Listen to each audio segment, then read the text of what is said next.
नमस्कार दोस्तों, आज हम बात करेंगे एक ऐसी प्रॉब्लम के बारे में जो बहुत सारे लोगों को होती है, अक्सर मिलती है, लेकिन शर्म और संकोच की वजह से वो किसी से डिस्कस नहीं कर पाते हैं। हम बात कर रहे हैं एनल फिशर के बारे में। एनल फिशर कई लोगों में हमने देखा है कि उनको मोशन जाने के टाइम पर एक शार्प कटिंग सा पेन, जलन, कभी-कभी ब्लड आना, ये लक्षण अगर महसूस होते हैं तो आप समझिए कि आपको फिशर हो सकते हैं।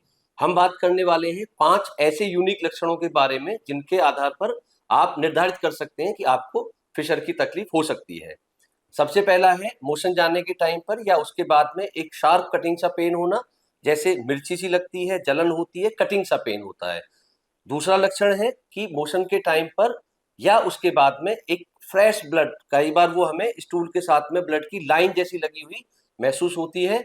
तीसरे लक्षण की अगर हम बात करें तो वो होता है कि एनस के बीच में जो हमारा वर्ज होता है, जो हमारा मार्जिन होता है, वहां पर हमें एक क्रैक जैसा, एक कट जैसा महसूस होता है।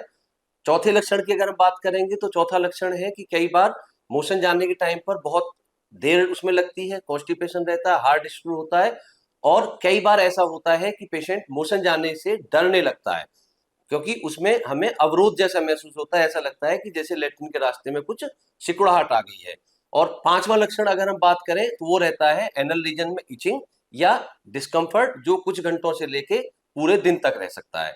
अब अगर इसके बचाव की हम बात करें तो 4 ऐसे मेन उपाय जिनको करके हम इस बीमारी से या तो बच सकते हैं या बीमारी होने के बाद में लक्षणों की तीव्रता को हम कम कर सकते हैं।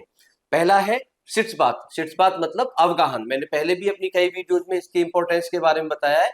सिट्स बाथ का मतलब होता है एक टब में थोड़ा ल्यूक वार्म वाटर, गर्म पानी लेकर हमने उसमें थोड़ा फिटकरी या बीटाडिन या थोड़ा सा सेवलॉन डाल के उसमें सिट्स बात करना, बैठना है और उतना बैठना है कि आपके हिप्स उस पानी में डूब जाए। 10 से 12 मिनट का ये प्रोसीजर अगर हम डेली करते हैं तो एक्यूट पेन की स्टेज में हमें इससे काफी राहत मिलेगा। दूसरा है high fibre diet. High fibre diet मतलब ऐसा खाना हमने खाना है जिसमें फाइबर की मात्रा ज्यादा होती है, जैसे कि सलाद हमने ज्यादा लेना है, खीरा हम उसमें खा सकते हैं, पपीता हम उसमें सेवन कर सकते हैं, सेब, नाशपाती इनका हम सेवन कर सकते हैं, अंजीर का हम सेवन कर सकते हैं। इसके अलावा चोकर वाले आटे की रोटी, जो गेहूं हम यूज कर रहे हैं उसमें बहुत ज्यादा फाइन जो आटा होता है वो हमने यूज नहीं करना है, मैदा हमने यूज नहीं करना है और शरीर को हमने हाइड्रेटेड रखना है, मतलब पानी खूब सारा पीना है। तीसरे अगर हम उपचार की बात करें या घरेलू उपाय की हम बात करें तो शार्प कटिंग पेन जिन लोगों को होता है और जिनको फिशर का जख्म दिखाई दे रहा है, वहां पर हम जो एक साफ नारियल तेल होता है उसमें थोड़ा सा हल्दी मिला के अगर हम उस फिशर में लगाते हैं तो डेफिनेटली ये हमें तुरंत राहत देने वाला होता है। चौथा और सबसे लास्ट जो हम आज बात कर रहे हैं वो उपाय है एक मृदु रेचक औषधि, मतलब एक माइल्ड लैक्सेटिव। अगर आयुर्वेद में हम बात करें तो अपानकाल मतलब खाना खाने के, रात के खाने के 1 घंटे पहले या 1 घंटे के बाद में हम 1 चम्मच त्रिफला चूर्ण गर्म पानी से या 1 चम्मच इसबगोल की भूसी गर्म पानी या गर्म दूध के साथ में, त्रिफला हमने सिर्फ गर्म पानी से लेना है, इसबगोल की भूसी को हम गर्म पानी से भी ले सकते हैं, हम गर्म दूध से भी ले सकते हैं।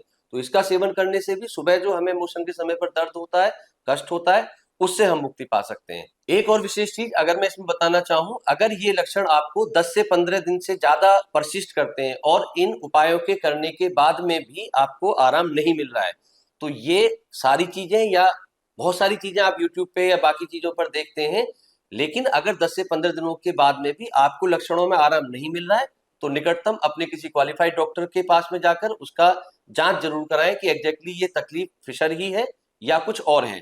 या आप हमसे भी संपर्क कर सकते हैं, नीचे हमारा एड्रेस दिया गया है, आप हमसे कनेक्ट कर सकते हैं।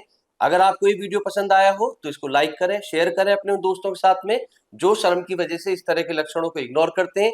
सब्सक्राइब करें हमारा चैनल ताकि अगली हेल्थ टिप मिले सबसे पहले आपको। धन्यवाद।